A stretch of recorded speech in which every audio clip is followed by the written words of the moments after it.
Capítulo 13. 2 por 1. Y 5 de vosotros perseguirán a 100, y 100 de vosotros perseguirán a 10.000, y vuestros enemigos caerán por vuestra espada delante de vosotros. Levítico 26:8.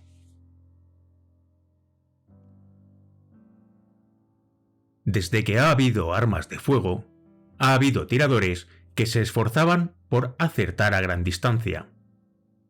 Aunque la palabra inglesa sniper no se acuñó hasta principios del siglo XIX, han existido tiradores a larga distancia desde por lo menos la batalla de Saratoga en 1777, cuando el estadounidense Timothy Murphy mató con su fusil al general británico Simon Fraser desde aproximadamente 400 metros. Esta élite ha ido cobrando cada vez más importancia con el paso de los siglos y usa su pericia para atacar objetivos de especial valor. En Estados Unidos, sin embargo, la población tardó en considerar aceptable esta forma de matar en el campo de batalla y al principio solo la aceptó como legítima y aún a regañadientes en tiempos de guerra.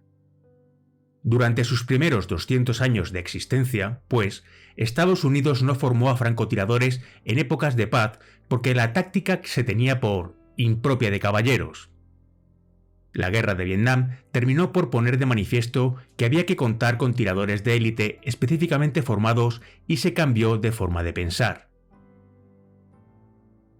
Hay muchos rumores y mitos sobre la idea de que un oficial no puede asistir a la escuela de francotiradores o ser uno de estos tiradores de élite, supuestamente porque ha pervivido el resentimiento desde los días en los que un francotirador solo disparaba contra los oficiales. Nunca he conocido a un oficial con esta formación, es cierto, pero no me cabe duda de que tiene poco que ver con ninguna regulación que les impida acceder a la escuela, y mucho con el hecho de que las demás tareas que un oficial debe cumplir le impedirían quedarse durante horas y días en una misma paranza. Lo que sí puedo afirmar sin reservas es que, aunque en Estados Unidos nuestra formación específica no tiene más de 50 años de historia, no se tardó mucho en alcanzar un gran nivel.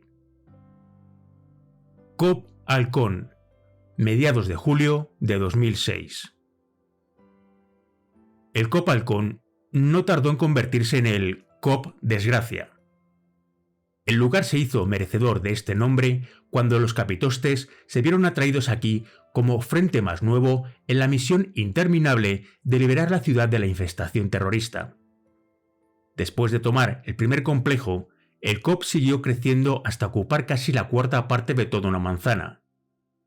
El ejército situó barreras ESCO y Jersey por todo el perímetro y excavó un abarcamiento enorme justo encima del arroyo de mierda. Me pareció una decisión chusca, la forma perfecta de decir bienvenidos al Cop Halcón. Tomar y fortificar el Cop, despejar y conservar el bastión, en otras palabras, fue la fase inicial del avance con el que se pretendía recuperar los distritos de Al-Jawad y Al-Mualimin en el suroeste de Ramadi. Por descontado, el auténtico objetivo estratégico no era el Cop Halcón en sí mismo. El puesto solo proporcionaba una base de operaciones para limpiar de insurgentes los alrededores y mantener el control del terreno de forma indefinida. En lo esencial, todas las unidades de Ramadi participaban en una variante compleja del guacamole, la máquina infantil de aplastar los topos, pero nuestra unidad operativa había demostrado ser uno de los martillos más eficaces y feroces de todo el juego. Con la abundancia de topos en la zona, nuestros jefes ansiaban que no dejáramos de ejercitar el brazo en lo posible. Así que el Cop Halcón se convirtió en el sitio en el que los de la sección Charlie íbamos a buscar trabajo, como esos aparcamientos en los que se reúnen los inmigrantes con la esperanza de ser contratados para un día de jornal. Los jefes nos hacían ir allí para relacionarnos con el ejército y la infantería de marina y nunca nos faltaron las propuestas de trabajo. Los distritos estaban repletos de mullas, y preguntar a uno de los comandantes de la zona si quería emplear a una sección de SEAL es como preguntarle a un loco de los coches si le apetece subirse al volante de tu nuevo Lamborghini. A nuestros oficiales ya les complacía la idea y apenas rechazaban misiones. Cuanto más trabajábamos, más matábamos. Y cuanto más matábamos, más aumentaba nuestro prestigio. Antes del COP Halcón, nuestro ritmo de operaciones ya era agotador de por sí, pero se aceleró todavía más cuando el puesto avanzado del sur se convirtió en nuestra base de salida principal, el COP Desgracia. El mero proceso de ir de base Tiburón a Halcón y volver ya era una operación arriesgada en sí, que asumimos con frecuencia. Al ser la arteria principal de acceso a los distritos del sur, Sunset estaba lleno de IED. La calle corría de norte a sur y conectaba la ruta Michigan con Vaseline. Los ingenieros del ejército debían limpiar el camino una y otra vez, una labor que denominábamos con el nombre en clave de Daga. Los muyas habían llegado a dominar el arte de colocar explosivos discretamente, y el simple volumen de bombas puras y duras y de cráteres en los que colocarlas había creado un ciclo interminable por el que, en vez de Daga, parecía más propio hablar de la operación Día de la Marmota. Cuando hacía poco que Daga había examinado y limpiado la ruta, Sunset se marcaba en verde. Si Sunset estaba en negro, significaba que los IED habían rebrotado como las malas hierbas tras unos días de lluvia, y había que evitar ese camino. Debíamos planificar nuestras misiones de acuerdo con este sistema de avisos y, a veces, la tarea que nos aguardaba en Halcón era una respuesta directa a ataques con IED. En los primeros días de ofrecer nuestro respaldo al COP Halcón, el ejército nos encargó labores de vigilancia como francotiradores, mientras retiraban los restos mortales de unos tripulantes de un tanque fallecidos en un ataque en la misma Sunset. La posibilidad de que los muyas se llevaran los restos de los estadounidenses para exhibirlos en Al Jazeera era más que real. Nuestra misión era impedir que lo consiguieran hasta que el ejército pudiera organizar una recuperación segura. La escotilla del tanque siniestrado aún ardía, y eso me hizo pensar que mi guerra aún podía ser peor. Nosotros estábamos machacando al enemigo, haciendo el trabajo que queríamos hacer. Eso lo teníamos. Otros estaban dando paladas de mierda en Luisiana. A los pocos días de que se realizara la recuperación de los restos, se me presentó una ocasión de vengarme, al menos en parte, por los soldados muertos en el tanque. Estaba con el arma en una vigilancia en el extremo suroriental de la ciudad cuando un hombre se acercó a la mitad de la calle, a unos 200 metros de mí, y empezó a cavar. Cuando alguien va con un equipo completo y se pone a cavar un boquete en una calle de Ramadi a plena luz del día, no hay muchas dudas de qué está haciendo. Sabía que podía batirlo sin incumplir nuestras reglas de la guerra, pero cometí el error de preguntar a un oficial para que me confirmara que aquel hombre era un asesino en toda regla. Cuando vi al Muya en la calle, tenía junto a mí a nuestro segundo oficial al mando. Ralphie era un tipo simpático, del que solíamos burlarnos por ser un larguirucho con carita de bebé. Ralphie, ¿lo ves? Es legítimo, ¿verdad? Déjame ver, respondió antes de ponerse delante del arma. Le vi ajustar la mira. Será para tener una visión más clara, pensé. Los dedos me hormigueaban de ganas de apretar el disparador, pero intenté colmarme de paciencia. De golpe sonó un disparo a mi lado. Levanté la vista y vi que el Muya, ileso, huía a pies para que os quiero. Ralphie no solo había disparado por mí, sino que había fallado lamentablemente, pese a que se trataba de una pieza fácil. ¿Qué coño haces, tío?, dije. Era legítimo. ¿Y por qué no le has dado?, insistí incrédulo. Anda, pásame el arma. Planté el ojo en la mira, examiné la zona y vi un agujero de bala en un poste de telégrafos, lejos de donde había estado el Muya, a la derecha. Ralphie había pegado un dedazo y había fallado miserablemente. Anda y vuélvete a tu PowerPoint, pensé. La venganza tendría que esperar. A mediados de julio, la infantería de marina había despejado la zona de los alrededores de un campus universitario situado a unos 800 metros al norte de Halcón y a unas pocas manzanas al oeste de Sunset. En las calles del entorno del campus había mucha actividad de IED, y se nos encargó vigilar el área como francotiradores y ayudar a que los infantes pudieran mantener el terreno conquistado. Salíamos de Halcón a pie, hacia medianoche, y patrullamos Sunset arriba. El hecho de que la ruta estuviera marcada en verde para el convoy que nos había traído desde la base Tiburón unas horas antes apenas me aportaba consuelo mientras recorríamos aquella maligna avenida en ruinas. Durante el día, la zona era un distrito comercial bullicioso y en toda la calle había toldos de mercados con mucho movimiento. Por la noche, los puestos dormían, cerrados detrás de puertas de hierro forjado que creaban sombras agoreras. Chris se deslizó a un lado de la concertina que bloqueaba el acceso de vehículos al Cop Halcón desde la calle Sunset. La patrulla empezó a desplazarse hacia el norte en silencio, con un recuento de cabezas efectuado visualmente desde la retaguardia. Dirigí el neón verde de mi láser infrarrojo hacia la oscuridad que imperaba por detrás de las puertas del Cop, listo para responder a cualquier emboscada que se pudiera llegar a materializar. Habíamos educado la vista para detectar hasta el menor movimiento. Subimos por Sunset hacia nuestro destino como un leopardo que acecha a un antílope, de un punto cubierto a otro, sin hacer el más mínimo ruido. Cuando ya estábamos cerca del edificio, los puestos comerciales dejaron paso a un paisaje más propio de un campo de batalla. En la parte derecha de la calle, un cementerio inmenso se extendía hacia el este. Los mausoleos, tumbas y lápidas ofrecían multitud de lugares en los que esconderse y proyectaban sombras oscuras a través de Sunset. No hace falta decir que, en especial por la noche, los cementerios están asociados con determinadas ideas. Al menos, saber que la sección Charlie había incrementado la población de aquel cementerio me llenaba de satisfacción. Lo que mucha gente no sabe es que, durante la batalla de Najaf, en agosto de 2004, se habían librado combates muy sangrientos precisamente en un cementerio. Había leído una descripción minuciosa de aquella batalla entre la infantería de marina, hombres de la 11ª unidad expedicionaria, e insurgentes chiíes del ejército de al-Mahdi de Muqtada al-Sadr. Se había desarrollado en el cementerio de Wadi Salam, uno de los mayores y más antiguos del mundo.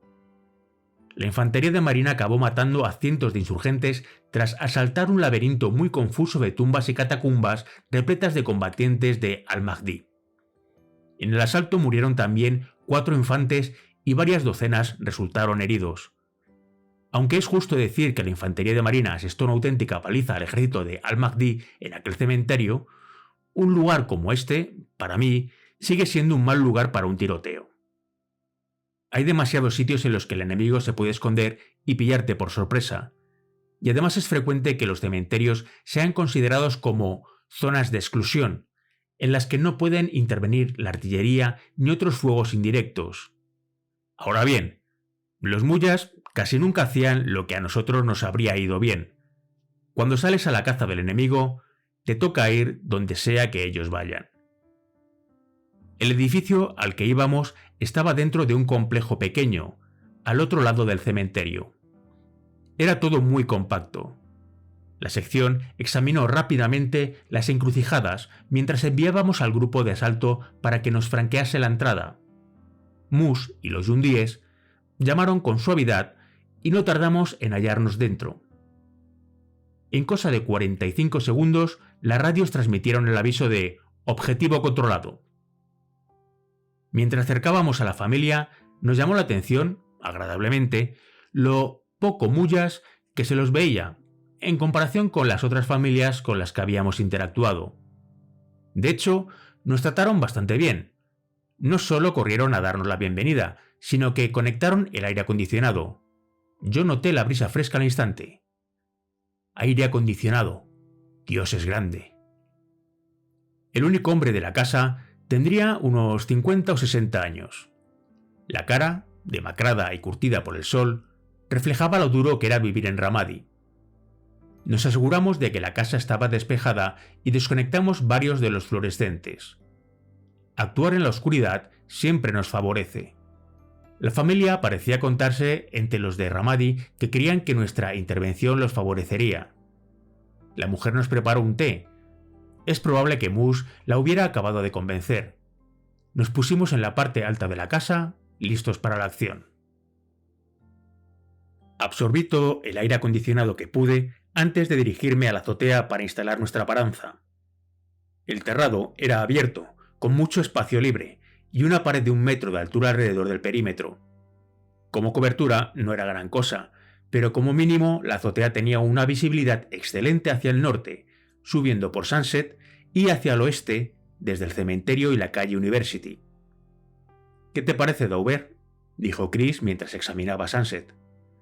«Bueno, a los mullas les ahorraremos tener que arrastrar los esqueletos hasta el cementerio. Les dejaremos los muertos a un paso».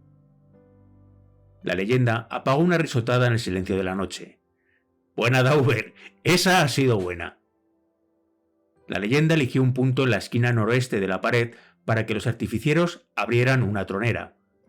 Cuando usamos explosivos en la azotea de una casa habitada, solemos dejarle a la familia algo de dinero en metálico, para que puedan arreglarlo cuando nos hayamos marchado. Chucky preparó la carga estándar para estos casos y, al detonarla, se vino abajo una sección entera del muro. «Chucky, ¿piensas hacer saltar todo por los aires o qué, tío?», exclamó Chris. «Sabrán que estamos aquí».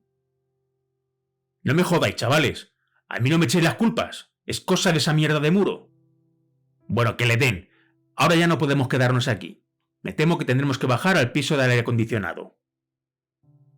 «A las zarzas no. No nos tires a las zarzas, jefe», bromeé yo. Nota del traductor. En un cuento popular en Estados Unidos, el mano conejo se libra de las garras del hermano zorro fingiendo que, si éste lo echa a las zarzas, morirá, cuando en realidad aprovechará para refugiarse en su interior, en un lugar inaccesible para el zorro. Fin de la nota. Chris y yo bajamos al segundo y examinamos las posibilidades de aquel ático de lujo para nuestra labor de francotiradores. La habitación tenía una gran cama doble cuya altura se alineaba a la perfección con una ventana orientada al este y cerrada con cortinas. Esta ventana nos proporcionaba una vista clara hacia una calle bulliciosa, en un tramo de al menos 1,5 kilómetros, y además permitía controlar el cementerio a la derecha. Alejamos la cama de la parte delantera de la ventana y desplazamos varios muebles por la sala para ayudar a disimular nuestras siluetas. Al pie de la cama pusimos un petate enfundado en el que apoyaríamos las armas. Tendidos boca abajo, podíamos situar los fusiles a una altura óptima. La ventana carecía de barrotes. Todo el panorama visible nos ofrecía blancos claros y las cortinas nos ocultaban. El aire acondicionado funcionaba a toda marcha y estábamos listos para repartir leña el día entero y lo que hiciera falta. Chris empezó a mascar Copenhagen, me lo pasó y se pidió el primer turno. Yo cogí el bloque de las 2 a las 6. Con la excepción del momento en el que Luke reventó a Dientes de Caballo durante el asalto al Copalcón, las horas nocturnas solían transcurrir sin incidentes. Durante esos ratos mascamos Copenhague sin descanso. Para alejar el sueño me limpié en los ojos los dedos manchados de tabaco. Me esforcé por atravesar la oscuridad con la esperanza de que se me cruzaran algún mulla.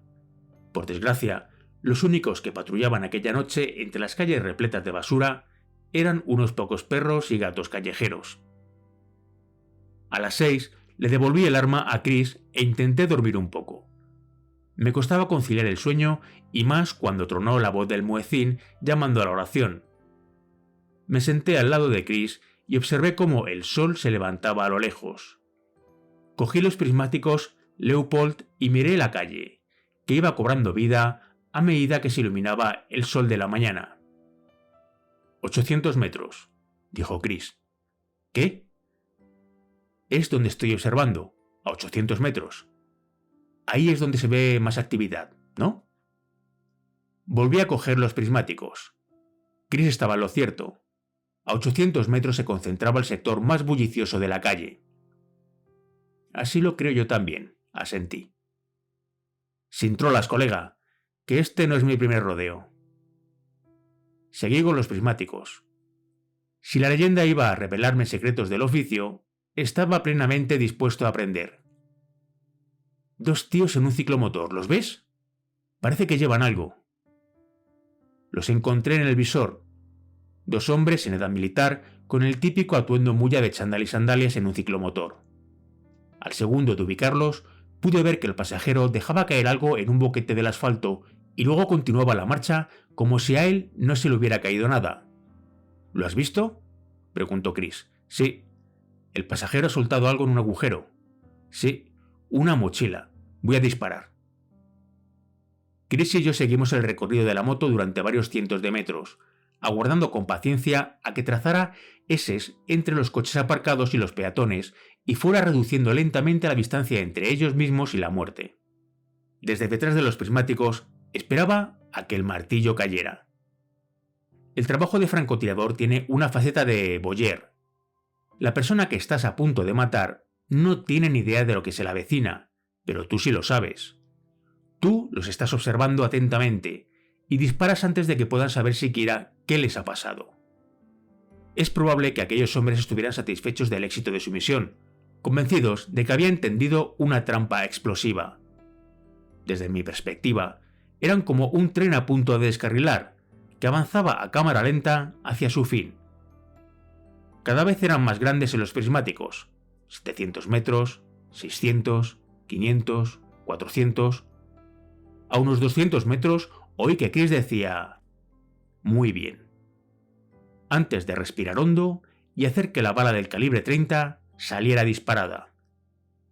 El ciclomotor estaba a tan solo 150 metros cuando vi que la neblina rosada rodeó a los 2 hombres. Un tiro perfecto al centro. La cabeza del motorista se dobló, sin vida, como una muñeca de trapo, y las manos se soltaron del manillar. El ciclomotor empezó a tambalearse sin control y vi que el segundo hombre no se movía lo más mínimo. No saltaba de la moto ni intentaba ponerse a cubierto. Estaba caído encima del piloto. Obviamente, muerto también. El ciclomotor terminó el zigzag chocando contra un murete y cayendo al suelo. Ninguno de los pasajeros se movió, y en torno de ellos empezó a formarse un charco de sangre. «¡Buen tiro!», dije desde detrás de los prismáticos. Los bajé y miré a Chris. «¡Hermano! ¡Ha sido genial! Acabas de liquidar a 2 tíos con una sola bala». «Sí, creo que esta vez no nos van a discutir el dinero de los contribuyentes», dijo Chris con una sonrisa, pero sin quitar los ojos de la mira. 2 pájaros a cambio de una puta pieza de plomo americano. 2 más para la leyenda. ¿Por cuántos vas ya? ¿60? ¿70? Algo así. Mejor vigila. Si te pasas con los pedos, se te caerán de la puerta las herraduras de la suerte. Pero buen disparo. Sí lo ha sido, sí, respondió Chris. Supongo que esto compensa el fallo de Ralphie. Aunque el PowerPoint de esta operación era matador, no dirás que no. Bromeó la leyenda con una risita mientras volvía a examinar la calle. Como a una manzana del lugar donde había chocado el ciclomotor, una patrulla de la Infantería de Marina tenía una vista clara del cruce donde habían caído los mullas.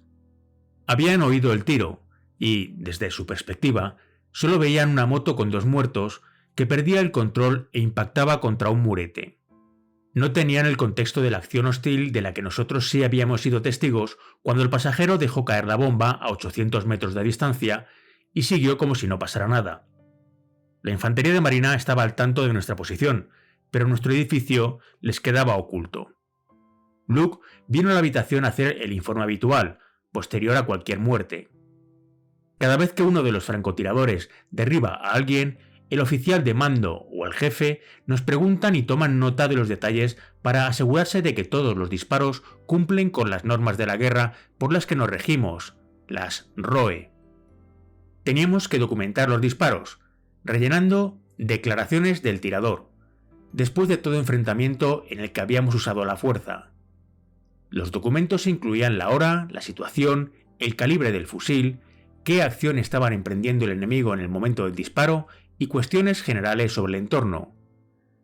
En una primera fase del despliegue, cada vez que un francotirador abatía a alguien, los demás miembros del equipo se acercaban hasta la paranza para saber qué había pasado.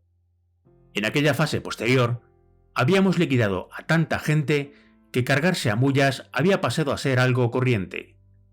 Los únicos que aún venían a interesarse por los detalles eran los que estaban obligados a hacerlo por su posición. Yo sentí una necesidad imperiosa de contarle a toda la sección la maravilla que acababa de contemplar. ¿Qué tenemos?, preguntó Luke. He disparado contra 2 que iban en un ciclomotor. Los he matado a los 2 con una sola bala. El pasajero había dejado un IED en un cráter, a 800 metros. Dover lo ha visto todo. Toma nota, Luke, dije yo. Tomo nota. Mientras Luke apuntaba, la radio de Rex sonó en la planta de abajo. La infantería de marina pedía una explicación. ¿Por qué esos 2 tipos habían muerto y chocado contra un murete? No tenían armas y no estaban haciendo nada contrario a la ROE, venían a decir. Luke los puso al corriente, pero ellos insistieron en que habría que enviar una patrulla para inspeccionar el boquete. Chris y yo no estábamos por la labor. Nadie tenía derecho a dudar de lo que habíamos visto y cuestionar la legitimidad del disparo. Durante nuestras guardias como francotiradores, habíamos logrado frustrar muchos ataques coordinados contra las patrullas de la infantería de marina. En este caso, habíamos tomado la iniciativa. Habíamos detenido a los mullas antes de que una patrulla de los marines pasara por encima del IED. Chris y yo seguimos inspeccionando la calle por si se producía un contraataque. Los mullas eran arteros. En Ramadi, Al-Qaeda estaba pagando $200 por cavar un cráter en el que poder situar explosivos. Dejar el IED en el boquete permitía ganar el doble. De hecho, en Ramadi el negocio de los IED era muy próspero. Para los numerosos iraquíes que vivían en la miseria, ofrecerse como colocadores de explosivos les suponía a menudo que de pronto podían comprar comida o añadir algunas cabras o gallinas a sus corrales. Los mullas eran listos, dejaban caer el IED, lanzaban hilos de pesca a través de la calle para situar los detectores de presión en su lugar y luego fingían que un vehículo se había averiado para que alguien conectara el artilugio en cosa de 20 segundos, si no menos. A un observador inocente era fácil que le pasara por alto el carácter letal de estos comportamientos, pero nosotros conocíamos a la perfección las tácticas del enemigo. Cuando sales de caza, tienes que saber pensar como tu enemigo, y los del equipo habíamos acabado siendo unos maestros en esa labor. Después de que Chris liquidara al dúo, la calle en la que estos habían colocado el IED bullía de actividad. El tráfico de la zona, a pie y rodado, obstaculizaba la vista, y no pudimos mantener un control constante del cráter. Estoy seguro de que algún aspirante a capitalista recogió el explosivo y se lo llevó a casa para poder utilizarlo otro día. Cuando nos dijeron que la infantería de marina enviaba una patrulla, nos centramos en la zona estricta del explosivo. En la calle había mucha actividad y vimos que 3 Humvee se aproximaban al boquete, lo cerraban con un perímetro de seguridad y lo inspeccionaban. Como era de prever, ya no había nada. Chris y yo sabíamos lo que habíamos visto. Habíamos visto que el pasajero del ciclomotor Muya había dejado caer una bomba en el agujero. La falta de pruebas era un asunto feo, que causó cierta fricción entre la infantería de marina y nuestros jefes. Hubo una investigación en la que el JAG, el cuerpo jurídico que estudia la aplicabilidad del derecho militar, prestó una atención especial a Chris, pero por suerte, mi declaración como tirador corroboraba el hecho de que el uso de la fuerza letal estaba justificado, y no hubo más que decir. En la sección, todo el mundo se sintió irritado por esta muestra de desconfianza. No nos dedicábamos a matar inocentes y, como profesionales, usábamos la fuerza con precisión de cirujano. Para los novatos, el conflicto supuso el bautismo en la política de la guerra. Hay una dicotomía clara entre las fuerzas especiales y los burócratas hijos de puta de la retaguardia, los buroputas. Desde un punto de vista puramente estadístico, a los buroputas les parecía que nos creíamos con carta blanca para hacer lo que quisiéramos. Pero, aunque a ellos les pareciera increíble que liquidáramos a 2 tipos montados en un ciclomotor, la acción hostil del Muya era incuestionable. Los buroputas intentarían complicarnos la vida, pero para los simples marinos y soldaditos con los que mascábamos Copenhague en las atalayas de francotirador y en los COP, nosotros hacíamos que el enemigo tuviera miedo de Dios. Yo no necesitaba la aprobación de nadie más. Un equipo, una lucha. Sabíamos cuál era el peligro de causar la muerte de inocentes. En tal caso, los medios nos iban a crucificar y acabaríamos encerrados en Leavenworth. La misión general de las Fuerzas Armadas en Ramadi tenía como elemento crucial conquistar los corazones y las mentes de la población, y desde luego, difícilmente vas a conquistar el corazón y la mente de nadie si para matar a los malos matas a los inocentes. En cualquier caso, lo que a mí me animaba a ser estricto en el manejo de las armas no eran las amenazas de los medios de comunicación o de la prisión de Leavenworth. Yo no quería matar inocentes, quería matar a los malos. La investigación me cabreó. Yo ya sabía qué era la niebla de la guerra y qué riesgos entrañaba apretar el disparador. También sabía que no todos los estadounidenses que han vestido el uniforme militar lo han merecido. Sabía qué había pasado en Haditha, en My Lai, las atrocidades que se habían cometido en el pasado, por ejemplo en Atlanta en 1864.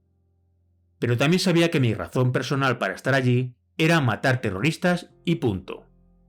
Así que, aunque podía entender que alguien viera un disparo o un enfrentamiento desde una perspectiva distinta a la nuestra, me dolía que pusieran en duda nuestras acciones o nuestra integridad. Por fortuna, cuanto más crece el montón de los muyas que liquidas, más te aprecian las tropas convencionales que batallan sobre el terreno, y eso te ayuda a protegerte de los capullos. Para los que estábamos en el ajo, la lucha era constante y nunca estábamos demasiado lejos de la sigilosa mano de la muerte. 24 horas después, observé cómo se secaba la tinta en mi declaración del tirador, en la sede de la sección en la base Tiburón. Releí mis palabras para asegurarme de que no omitía ningún detalle pertinente. Los detalles son esenciales. En este caso, 2 muyas que dejaban caer un IED con la intención de matar a estadounidenses y fuerzas de la coalición. 2 varones en edad militar con un artefacto explosivo en un ciclomotor. Boquete para IED. Disparamos con calibre 30. Objetivos eliminados. Mi declaración corroboraba el hecho de que estaba justificado recurrir a la fuerza letal y listos. Ya había firmado declaraciones antes de esta, y vendrían más que también iba a firmar. La batalla de Ramadi estaba en el clímax del verano. Pensé en el aplomo con el que la leyenda había abordado la presencia de aquellos buscavidas. Chris era una máquina. En el caso de los francotiradores, los detalles pueden determinar el resultado, desde el éxito al fracaso total. Cualquier payaso puede apretar el disparador en un campo de tiro, pero en el campo de batalla son imprescindibles la plena atención visual y la claridad de pensamiento. Robert Heinlein dijo: "No hay armas peligrosas, solo hombres peligrosos". Ahora, hacía ya unos meses que lidiábamos con los hombres más peligrosos de Ramadi, y soltábamos el martillo como si aquella ciudad del desierto fuera un yunque. Me puse en pie, con la declaración del tirador en una mano, y me colgué el fusil al hombro. Necesitaba volver a la tienda a recargar, pero sentía que tenía hambre, y no solo de comida. Notar el peso del arma en el costado me tranquilizaba. Era una inquietud que en el desierto va creciendo cada día, una insatisfacción que solo colma apretar el gatillo y cobrarse la sangre del enemigo. Respiré hondo y salí al exterior, bajo el brillante sol de Irak. Quizá tener hambre no era la mejor descripción de lo que sentía. No, no lo es, pensé, mientras pisaba el polvo lunar de camino a mi tienda. No me siento hambriento, sino peligroso. Siento que soy peligroso.